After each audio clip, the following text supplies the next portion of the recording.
Les Chinois peuvent tout payer ou presque avec leur téléphone portable en scannant le code barre des produits. À cela s'ajoutent les achats en ligne. L'année dernière, 5 000 milliards d'euros de biens et de services ont été achetés à partir de terminaux mobiles. Les pièces et billets qui représentaient encore 60% des paiements en 2010 ne devraient plus représenter que 30% des achats en 2020. Certains prédisent que le papier-monnaie, qui a fait son apparition pour la première fois en Chine au XIIIe siècle, peut totalement disparaître d'ici 10 ans. Des restaurants n'acceptent plus les billets de banque et la carte bancaire perd du terrain. Les commerçants réticents aux paiements dématérialisés y sont quant à eux de plus en plus contraints car les clients n'ont plus du tout d'espèces sur eux.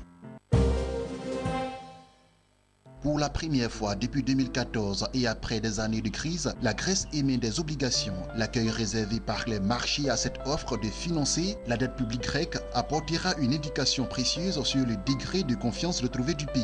Cette obligation à 5 ans, à un taux d'intérêt de 4,75%, permet de préparer le moment où, en 2018, le plan d'aide de l'Union européenne et du Fonds monétaire international prendra fin. Pour le porte-parole du gouvernement, le seul critère est de préparer le pays pour la fin définitive des programmes d'aide au pays. Dès ce moment, la Grèce ne pourra plus compter que sur ses propres capacités d'endettement sur les marchés de capitaux.